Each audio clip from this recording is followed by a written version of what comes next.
When I first started working as an au pair for the Joseph family, I had no idea that my life would soon be engulfed in a nightmare. I was a 22-year-old woman, far from home and in a new country, eager to immerse myself in a different culture. The Joseph seemed like the ideal family for my first big adventure. The neighborhood was upscale, quiet, and peaceful, the kind of place where people kept to themselves, where lawns were perfectly manicured, and the local school was known for its exceptional students. George, their son, was a delightful young boy who instantly captured my heart with his innocence and joy. He was 10 years old, and I quickly grew fond of him, impressed by how eager and polite he was. He had a natural charm that made him popular among his classmates. I watched him make friends effortlessly, which, in turn, made me feel at ease. It felt like everything was falling into place. George was easy to take care of, and his parents, Carol and David, seemed genuinely caring and kind. For the first few months, everything was perfect. I helped George with his homework, drove him to soccer practice, and made sure he kept his room tidy. His parents, both successful professionals, were supportive of my role in their home, always expressing their gratitude. I began to feel like a part of their family. That was, until one fateful afternoon when everything changed. It was a typical Wednesday when I received a call from George's school. The principal requested that one of his parents come in for an urgent meeting.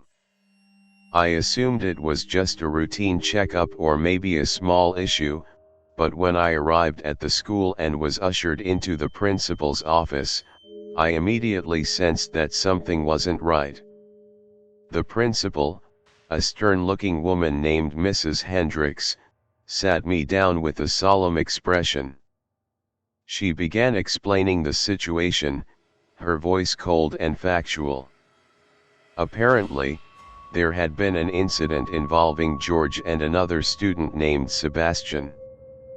At first, I assumed it was just a minor scuffle. George was generally a well-behaved kid, and fights weren't his style. But Mrs. Hendricks' tone left me feeling uneasy. George and Sebastian, the boy in question, had been the last two students outside during recess. According to what Mrs. Hendricks told me, as they were walking up the stairs to re-enter the school, George had suddenly pulled an eraser from his pocket and struck Sebastian on the head with it, causing him to fall to the ground and scream in pain. The details were shocking, to say the least. This wasn't like George at all. It was completely out of character for him to hurt another child. I looked over at George, who had been silently sitting next to me, avoiding eye contact with both Mrs. Hendricks and myself. I turned to him, trying to read his face, trying to understand why he hadn't spoken up. "George, what happened?" I asked gently. But he remained quiet. His silence only made me more worried. In all our time together, George had always been an open book, sharing everything with me, whether it was about school or his personal life. To see him so withdrawn now, so closed off, was unsettling.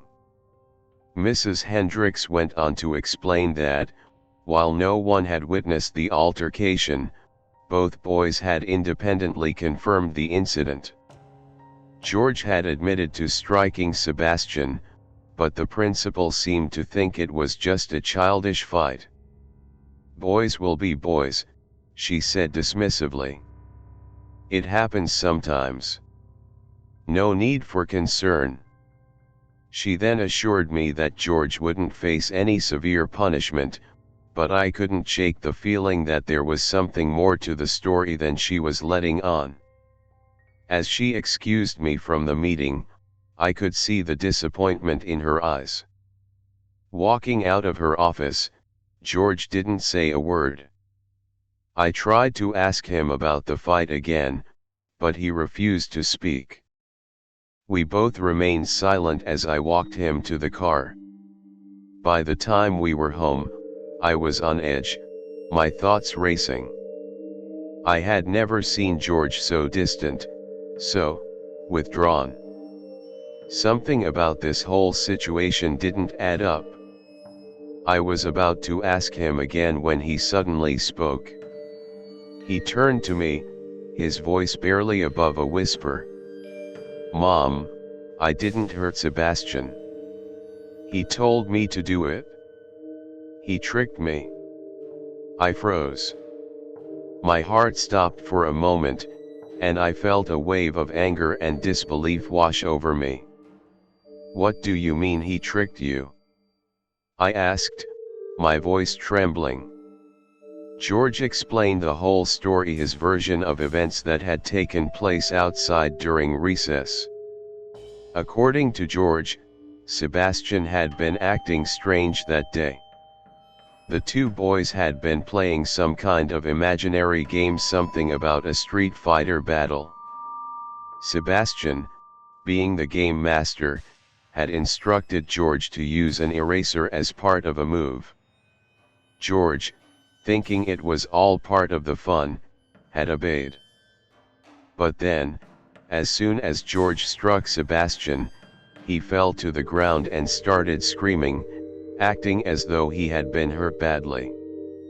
Sebastian had whispered in George's ear, urging him to pretend he had attacked him, or else he would hurt him. My heart sank. Sebastian had manipulated my son into doing something he didn't want to do. And not only had George been made to look like the aggressor, but he had been forced to go along with the lie. It was a horrible betrayal. I could feel my anger rising. This wasn't just a misunderstanding, this was deliberate manipulation. I had to do something about it. But what? How could I fix this? I decided the best course of action would be to call Sebastian's mother. It was time for me to speak with her directly and get to the bottom of things. I went through the school's directory, found her number, and dialed it. Maggie, Sebastian's mother, answered with a calm, soothing voice that immediately made me feel like everything was going to be okay. Or so I thought. When I explained the situation to her, she was extremely apologetic, and she assured me she would have a talk with Sebastian. "I'm so sorry, I didn't realize things had gotten out of hand," she said, sounding genuinely concerned. "We'll get to the bottom of it." I asked Maggie more about Sebastian, wanting to understand what could possibly motivate a child to manipulate another so maliciously. She explained that Sebastian had always had trouble making friends and that he had seen a few doctors for what she described as behavioral issues. She assured me that he was getting better, though, and that everything would work out. Despite her calm demeanor, I couldn't shake the feeling that she was glossing over something deeper. There was something about Sebastian, something that didn't sit right with me. I asked her if George could stay over for a sleepover that weekend to help smooth things over. Maggie eagerly agreed, insisting that it would help George and Sebastian become better friends. "It'll be great for them," she said. Though I felt uneasy about the whole situation, I agreed. I wanted to believe the best in people, and Maggie seemed so genuine. I convinced myself that the sleepover was the perfect opportunity to help both boys make amends and move forward. The days leading up to George's sleepover at Sebastian's house felt increasingly tense. Although I tried to push my concerns aside, something about the entire situation felt off.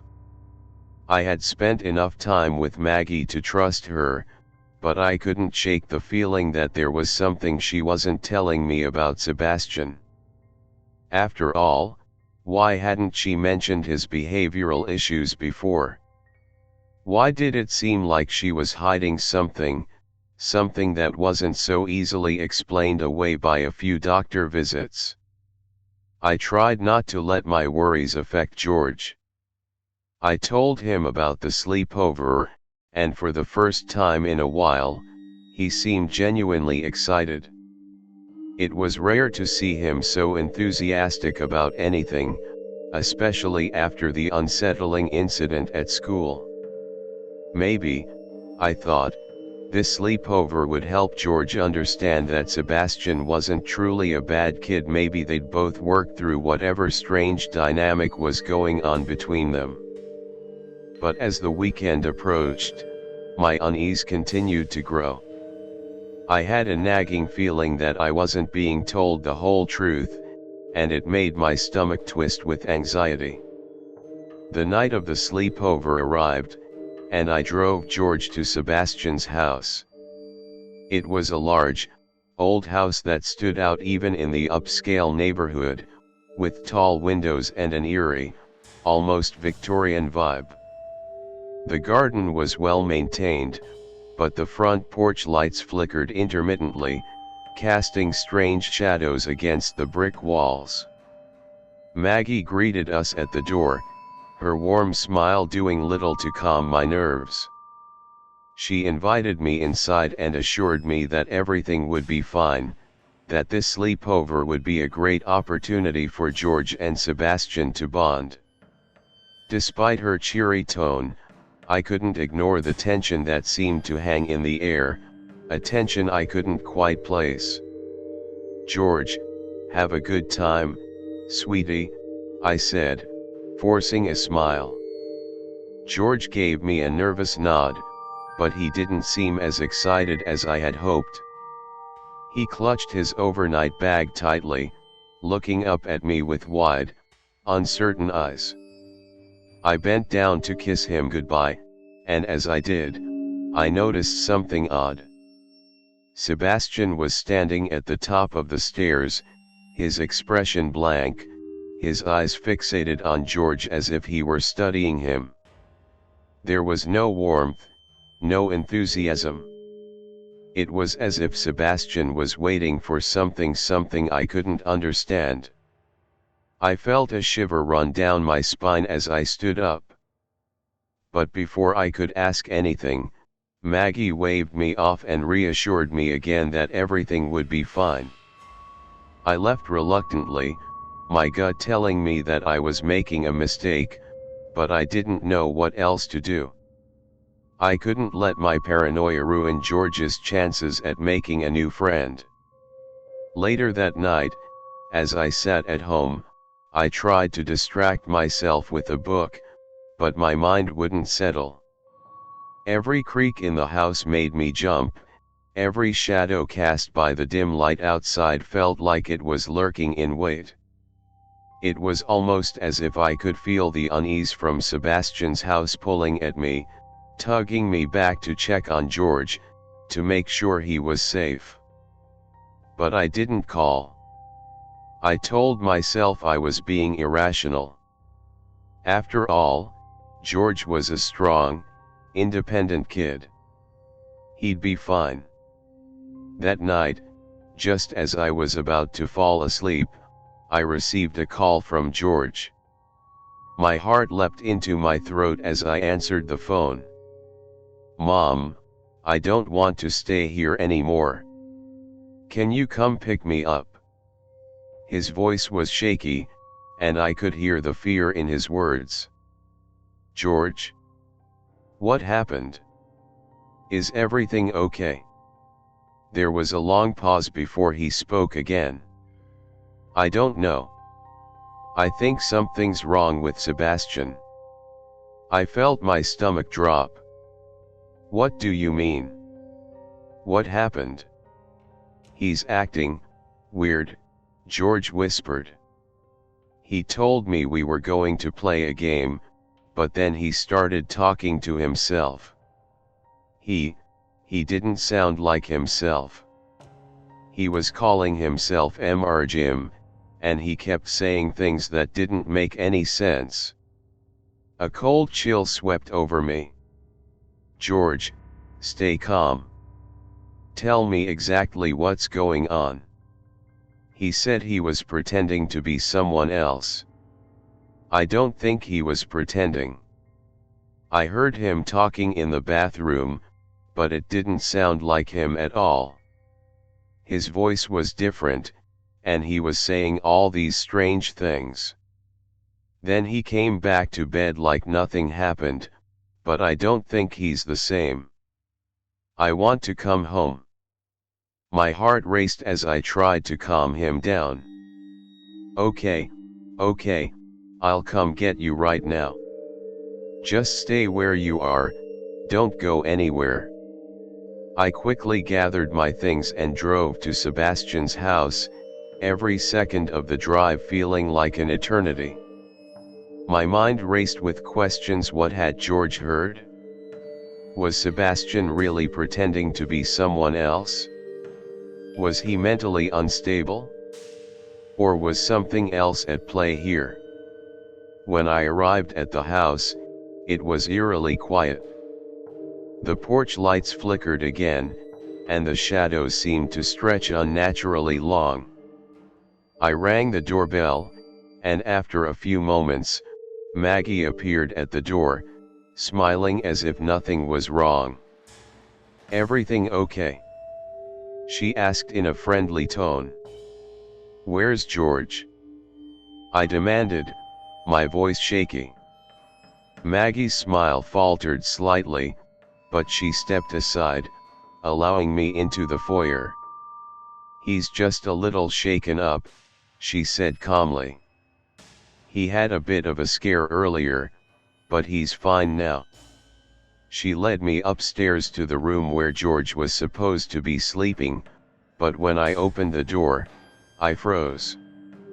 George was sitting on the edge of the bed, his back to the door. He didn't move when I entered, his face pale and his eyes wide with fear. George? I asked softly, kneeling beside him. What happened?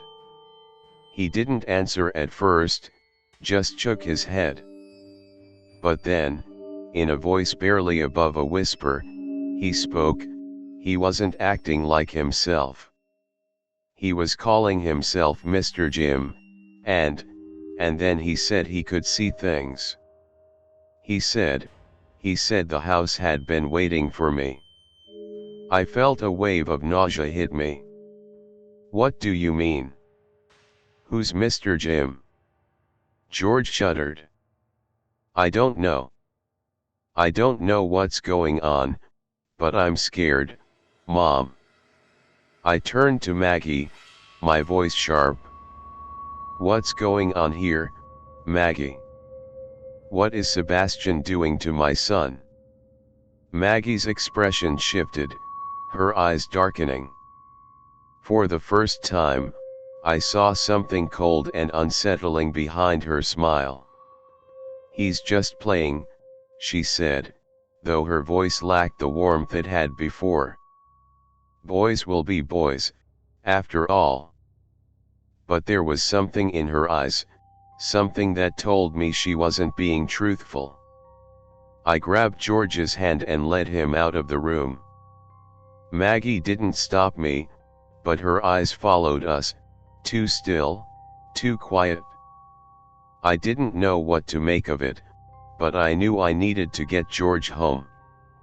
On the way out, I heard the faintest whisper from behind me, coming from Sebastian's room. It's not over, the voice said. The house won't let you leave. The words echoed in my head as I quickly drove George home, my thoughts swirling with confusion and dread. What had just happened? What kind of game had Sebastian been playing? And why did it feel like there was something much darker lurking beneath the surface? The drive back to our house was filled with silence. George sat in the passenger seat, his face pale, his eyes wide with an anxiety I had never seen before. I tried to speak to him, ask him about what had happened, but every time I did, he only seemed to shrink further into himself. His hands, once so full of energy and life, were now clenched tightly in his lap, his small body frozen in fear. "George, look at me," I said, my voice soft but insistent. "What happened? You have to tell me." He shook his head, refusing to look at me. His words were barely audible when he spoke, and they came in short, halting bursts. I don't know, Mom. I don't want to remember." My heart sank. The fear that had plagued him earlier was still there, clouding his every move. I wanted to understand what had happened, wanted to know what he'd seen, but it was clear he couldn't or didn't want to explain it. I had no choice but to let it go for the moment, but deep down, I knew this wasn't just a bad dream or a simple misunderstanding. Something far darker had taken place that night, and I wasn't sure I was prepared to uncover the truth. We arrived home, and I tried to make him as comfortable as possible. I let him watch a movie, hoping it would distract him, but it was no use. His mind seemed elsewhere, trapped in the grip of whatever had happened that night. I checked on him intermittently, but it was clear he wasn't interested in talking. I could see the strain on his face, the weight of something heavy hanging over him. That night, after I tucked him into bed, I lay awake, unable to sleep. My mind kept replaying the events of the day, the conversation with Maggie, George's strange behavior, and the eerie, cryptic words Sebastian had spoken. "The house won't let you leave." It was as if the house itself was alive, a presence with its own will, and that it was playing some kind of twisted game with my son. The idea unsettled me, and the more I thought about it, the more I felt a gnawing sense of fear deep within me. In the early hours of the morning, I was jolted awake by a sound. It wasn't loud at first, just a faint, rhythmic tapping. At first, I thought it was the house settling creaks in the floorboards, sounds of an old building adjusting to the cold. But as I listened, the tapping became more distinct, more deliberate, as if someone or something was gently knocking at the door, just out of reach. I held my breath, straining to hear over the sound of my own racing heartbeat. It wasn't coming from the door, though. It was coming from the hallway. The tapping was soft but precise, like someone was gently pressing their forehead against the wall, just as George had described earlier. My mind raced. Could it be him? Was George sleepwalking again? I quickly got out of bed, my heart pounding in my chest. I crept down the hallway, the sound growing louder with each step I took. The silence of the night was thick, and with every passing second, the feeling that something was wrong deepened. When I reached the end of the hallway, my breath caught in my throat. There, in front of the bathroom, was George. His eyes were wide open, but they weren't looking at me. They were staring blankly at the wall, his forehead gently tapping against it with a soft, rhythmic thud. His fingers twitched slightly as if he were trying to reach for something invisible. I called his name softly. George. He didn't react, didn't even flinch. His body swayed slightly, moving with the same rhythm as his tapping. I hesitated for a moment, my mind reeling with confusion and fear. I didn't know what was going on, whether he was sleepwalking again or if something darker had taken hold of him. I stepped forward, reaching out to touch his shoulder, but before I could, he turned his head slowly towards me. His eyes locked onto mine, but there was nothing behind them, no recognition, no warmth, just an empty, hollow stare. George. I repeated, more urgently this time. What's going on? His lips parted, and what he said next froze me in place. Mr. Jim wants to play again, he whispered in a voice that wasn't his own. It wasn't my son speaking, it was a hollow, distant version of him. He says the game isn't over. My heart skipped a beat. The words were so similar to the ones Sebastian had said before, the house won't let you leave. It was as if George was under the influence of something, or someone that wasn't really him. I pulled George away from the wall, my hands trembling as I guided him back to his room. But the whole time, he didn't seem to acknowledge me, didn't seem to notice what was happening. He just walked beside me like a puppet, a strange emptiness in his eyes. When I got him back to bed, I stayed by his side, watching him closely. I knew something wasn't right. This wasn't just sleepwalking. There was something else at play, something far more sinister. I spent the rest of the night sitting beside his bed, too scared to sleep, too terrified to leave him alone. I kept thinking about what George had said about Mr. Jim, and the way his voice had sounded, distant and disconnected. Mr. Jim, whoever that was, had a hold on my son, and I didn't know how to break it. The next morning, George woke up with no memory of what had happened. He seemed normal, like his old self again, but there was something in his eyes that told me he wasn't fully there. He was distant, as if a part of him had been taken somewhere, lost in some dark, unseen place. I spent the day trying to get through to him, to ask him about what had happened, but he refused to talk. It was as if he had put it all behind him, as if the events of that night didn't matter anymore. But they did matter. I knew they did. I just didn't know how to handle it. I didn't know what was happening to my son, or what had happened to Sebastian. All I knew was that something terrible was unfolding right under my nose, and I had no idea how to stop it. That night, I called Maggie. I told her everything about George's sleepwalking, the words he had said, the eerie presence that seemed to be following him. Maggie listened quietly, but her response was not what I expected.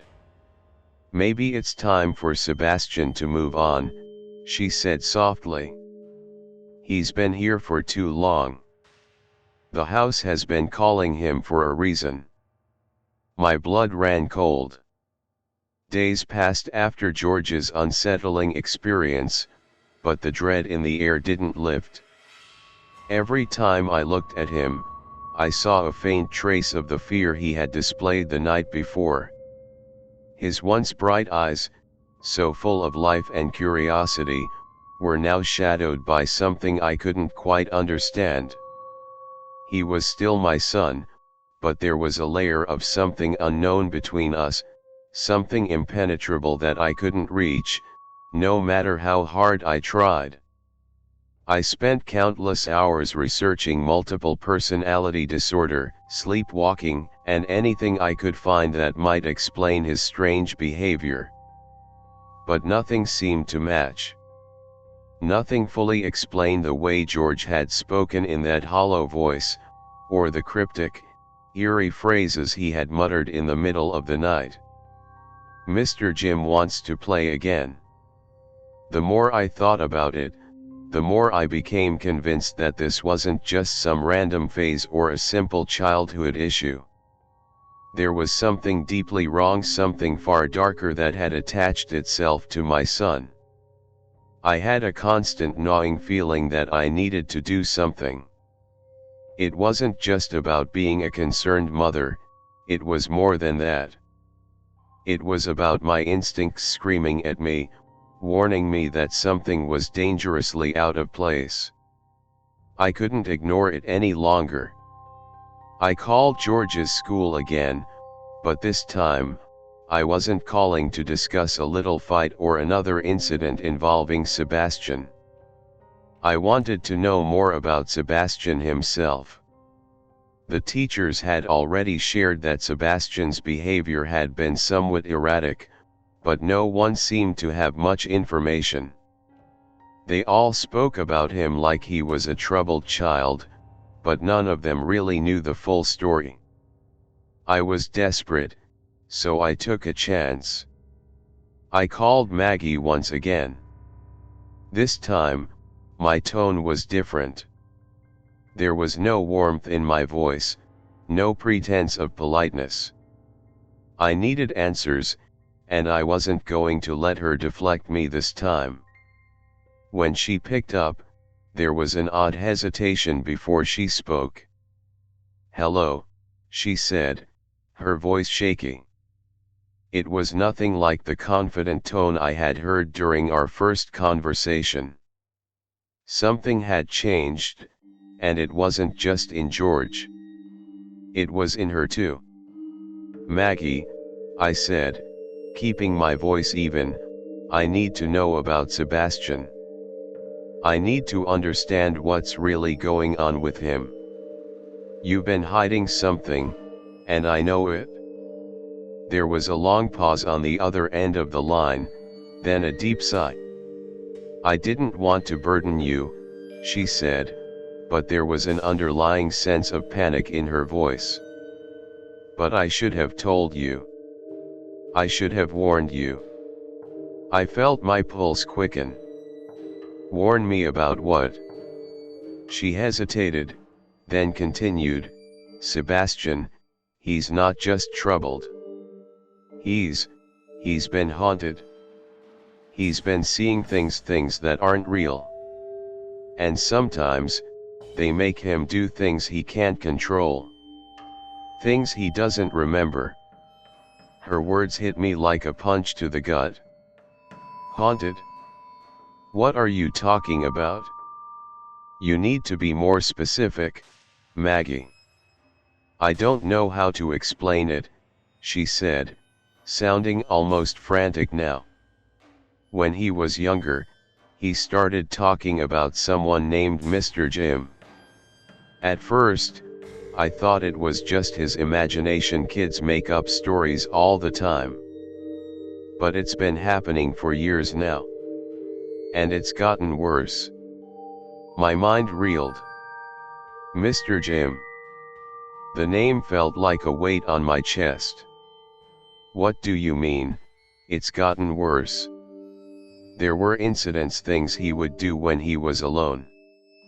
Strange things. He'd talk to someone that wasn't there. Sometimes, he'd wake up in the middle of the night and speak in a voice that wasn't his. He'd say things to me that didn't make sense. He once told me that Mr. Jim said he was going to take someone. She took a deep, shaky breath before continuing. "At first, I thought he was just playing at being creepy, you know? But then he started drawing pictures. He drew a face. A man's face, but it wasn't any person he knew. And the worst part? It looked just like George. My heart skipped a beat. Wait, you mean Sebastian's drawings? I stammered. He drew George. Not just George. He drew that face on every person he encountered. I thought it was just some strange obsession, but it wasn't. It couldn't be. Because I saw the look in his eyes when he talked about Mr. Jim. And I saw the way George reacted when he met him. I shook my head, trying to grasp what she was saying. So, what are you telling me? That Sebastian has some kind of attachment to my son? I don't know, Maggie said, her voice breaking. I don't know what's real anymore. All I know is that the things he's been doing, the way he's been talking, it's not normal. It's not the same boy I raised. A chill ran down my spine as the pieces of the puzzle began to fall into place. I was starting to understand why Sebastian had always been described as an odd child, why George had been so drawn to him, and why that night, in the basement, George had been so terrified. I had to know more, but I didn't know how much further I could push Maggie without scaring her into shutting down entirely. I needed answers, not half-truths, not vague explanations.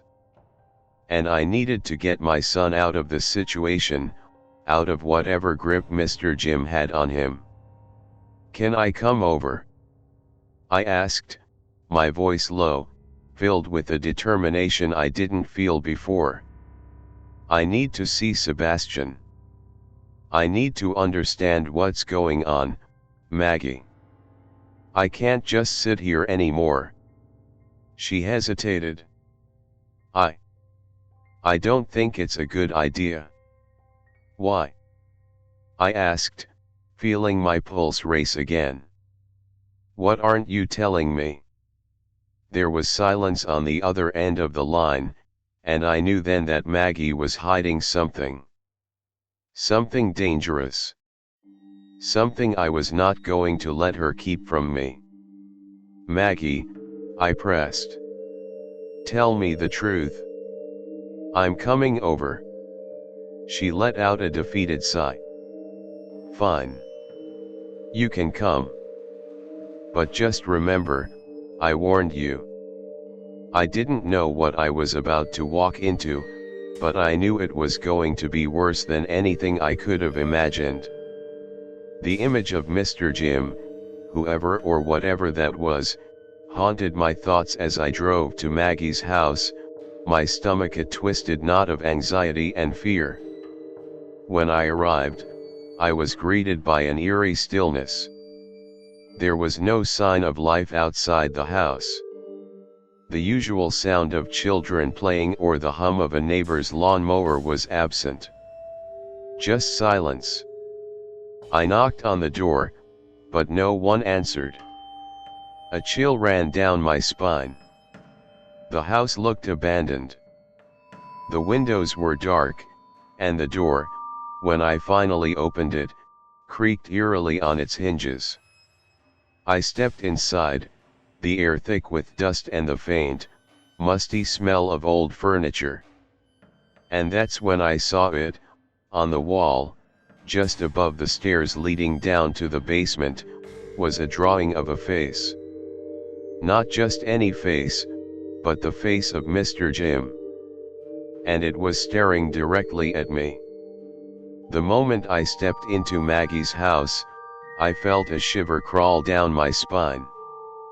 The musty smell of forgotten memories and the silence that hung thick in the air made me feel as though I had stumbled into a place that had been untouched by time. The drawing on the wall, Mr. Jim's face stared back at me, its haunting expression unblinking, frozen in time.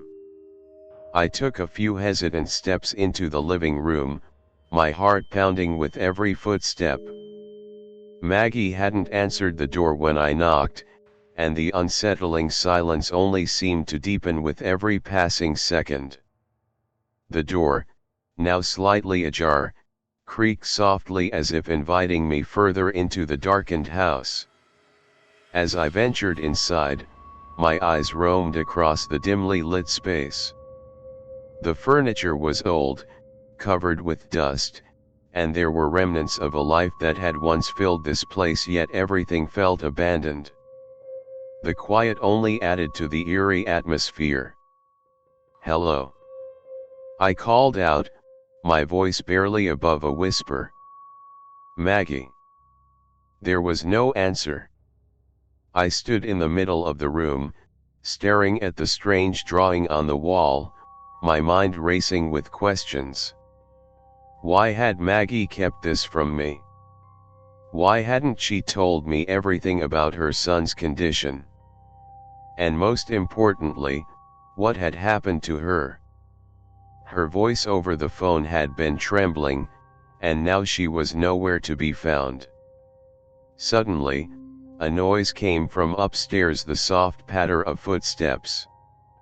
My heart skipped a beat, and I froze in place, my breath catching in my throat. Sebastian. Was he up there? Was he hiding from me? I took a few steps toward the stairs, feeling an almost magnetic pull to move forward. The house seemed to have a life of its own, as if it was beckoning me deeper, urging me to uncover its secrets. Every inch of the house felt like it had a hidden meaning, a piece of a puzzle I was desperate to solve. With shaky hands, I placed my foot on the first step. The wood groaned under my weight, and I winced. The stairs led down into the basement, into the very place where George had heard Mr. Jim's whispers. The thought of the basement made my skin crawl. But as I was about to take another step, I heard a faint voice, barely audible over the sound of my own heartbeat. "Don't come down here." I froze. It was Sebastian's voice. The hair on the back of my neck stood up. I took another step, my legs trembling beneath me, and peered down into the basement. The dim light from the landing illuminated the edges of the staircase, casting long shadows that seemed to move on their own. "Sebastian." I called out softly, my voice betraying the fear I had tried to suppress. "It's me, Mrs. Adams. Are you okay?" There was no response at first, only the distant sound of creaking floorboards. But then, from the darkness below, I heard the unmistakable sound of whispering. It wasn't just one voice. There were multiple voices, murmuring and chattering softly, as if they were having a conversation that Sebastian wasn't part of, and one that no child should be involved in. "Mr. Jim," I whispered to myself, my voice barely audible. I felt a cold shiver ripple through me. I took another step, this time determined to find out what was really going on in this house.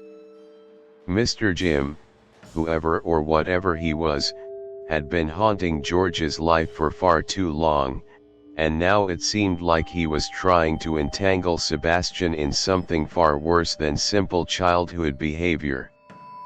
I carefully made my way down the stairs, each creak of the wood beneath my feet sending a shock of fear through my body. As I reached the bottom of the staircase, I saw the faint glow of candlelight flickering from the far corner of the basement. There, in the middle of the room, stood Sebastian, his back to me. He was holding a small candle, its flame barely visible in the otherwise dark space. The flickering light cast strange, unsettling shadows on the walls, and for a moment, I thought I saw Mr. Jim's face reflected on the basement walls. "Sebastian," I called out, my voice trembling as I took a step forward. The boy turned slowly, his eyes empty, like he was looking through me, not at me. The cold, vacant stare reminded me of the way George had looked at me just days before, lost, far away, like they were no longer in control of their own bodies.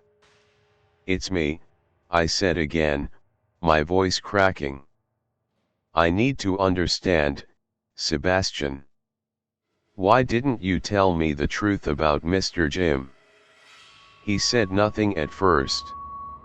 Instead, he stared at the candle in his hand, watching the flame flicker like it was the only thing that mattered. Then, his lips parted, and he spoke, but not in his own voice. "You shouldn't have come," the voice whispered, deep and cold, like something ancient and unnatural. "You're not supposed to be here." My heart skipped a beat as the hair on my arm stood up. The voice sounded like Mr. Jim, or at least, like something that wanted to be Mr. Jim. Who are you?" I asked, my voice a mere whisper now, barely able to form the words. Sebastian's head tilted unnaturally, his neck cracking with the movement, a sound that made my stomach churn. The voice that came from his mouth was not his own. It was like the echoes of someone else, someone that had been buried deep in the shadows of this house for years. "I am the one who watches," the voice said, sending a chill through my entire body. "The one who waits, for the right moment." A sudden crash echoed through the basement, followed by the sound of rushing footsteps from upstairs. I turned to look, panic surging through me. The footsteps grew louder, and then I heard a door slam.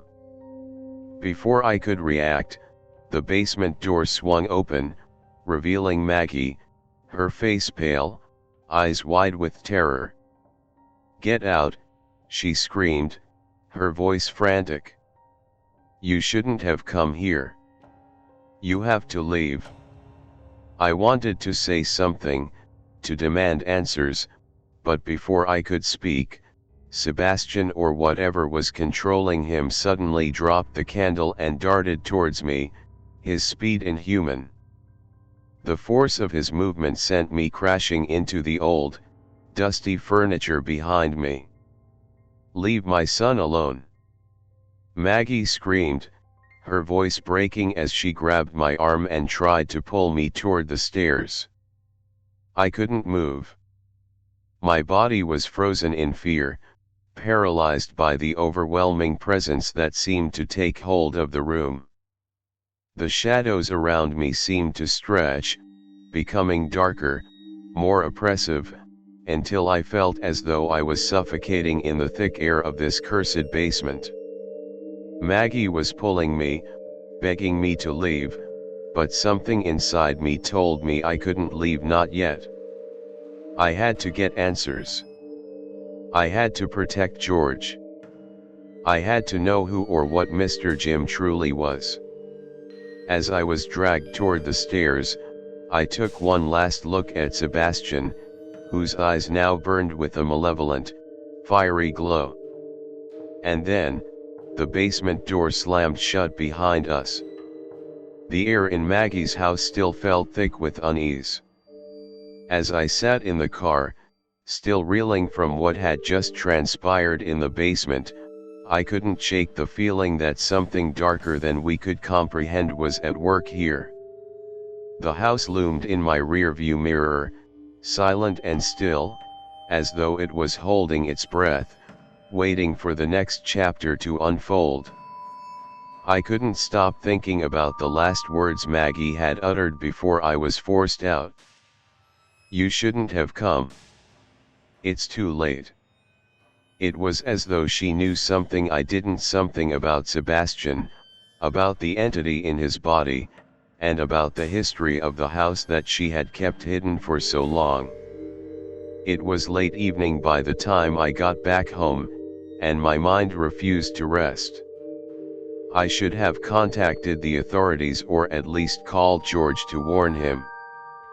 But a part of me still didn't want to accept what I had witnessed, the almost demonic possession, the unsettling way Sebastian's voice shifted and twisted into something unrecognizable. The more I tried to rationalize it, the less sense it made. Was it really just multiple personality disorder, or was it something darker, something far older than either of us had understood? My thoughts were interrupted by a sudden knock on the front door. My heart skipped a beat. It was nearly midnight. Who would be knocking at this hour? I slowly walked to the door, the uncertainty and dread slowly creeping up my spine as I peered through the peephole. No one was there. But on the welcome mat, there was a small package wrapped in plain brown paper. I bent down, my heart racing as I carefully picked it up. There was no note, no return address, just the heavy, unsettling weight of whatever was inside. I hesitated for a long moment before I unwrapped it. Inside, I found an old photograph, creased at the edges, of a house that looked eerily familiar. It was Maggie's house, but it was different, aged and decayed, like it had been abandoned for decades. And standing in front of the house, in the dim light, was a man. His features were partially obscured by shadow, but his eyes, those eyes were unmistakable. It was Sebastian, or someone who looked exactly like him. His expression was empty, like he was staring into the void, yet there was something unsettlingly cold about the smile playing on his lips. I dropped the photo, my hands trembling as it hit the floor with a soft thud. The photograph seemed to taunt me, like it was meant to stir up the questions I had been avoiding. Why was it sent to me? What was the message behind it?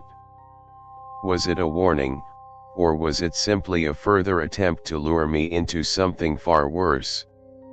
Without thinking, I grabbed my phone and dialed George. He picked up after a few rings. "Mom? Is everything okay? You sound freaked out." His voice was tired, but filled with concern. I don't know, George," I whispered, glancing nervously around the darkened house. "Something's not right. I need to talk to you, to figure out what's going on." "What's going on, Mom?" His voice became more urgent. "What happened?" Before I could answer, I heard a sharp knock on the back door. I froze, my blood running cold. Another knock, more forceful this time. I glanced at the photo on the floor, my heart pounding in my chest. "I've got to go," I said quickly to George. "Don't open the door to anyone. Just stay inside." I hung up, my eyes locked on the door as I slowly made my way toward it.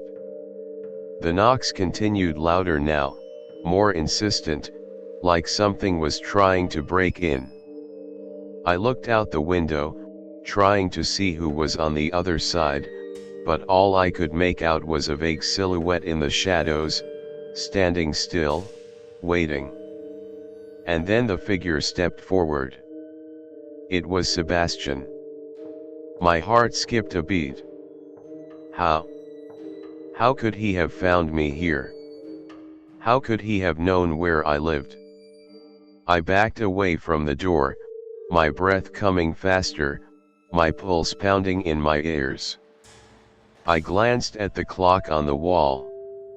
It was after midnight. Why was he here? What did he want? The knocking stopped. A silence fell over the house, so deep and unnatural it felt suffocating. I stood there for what felt like hours, my eyes never leaving the door. And then, finally, the doorbell rang. I didn't answer. I couldn't. My heart was hammering in my chest as I backed away, my mind reeling. What did this mean? Was it Sebastian, or was it something pretending to be him? The longer I stood there, the more my instincts told me to run.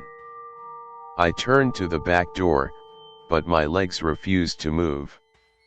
I knew I was being watched, and I knew the answers I sought wouldn't come from outside. Suddenly, the door handle began to turn.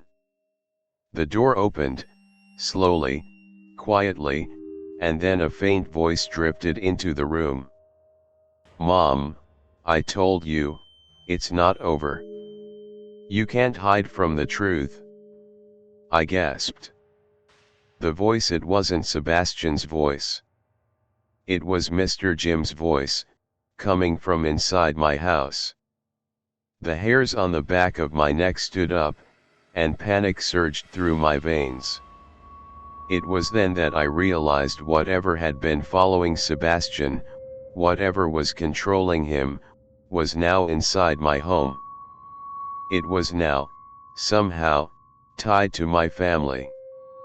The door slowly creaked open all the way. There, standing in the doorway, was no longer just Sebastian, but something far worse. Or rather, it smiled at me. The smile wasn't human. It was twisted, contorted, as though something was trying to force itself into Sebastian's body but couldn't quite fit. "It's not just a game anymore, is it, Mrs. Adams?" the voice rasped, deep and unsettling. "You've opened the door to something far older than you can understand. And now, we're here." My blood ran cold. I backed away, my hands trembling. And then the door slammed shut. The end. Or is it? The conclusion leaves a lingering sense of dread and unease. The entity that took over Sebastian has now crossed the boundary into Mrs. Adams's home, making it clear that the terror isn't over, it's only just begun.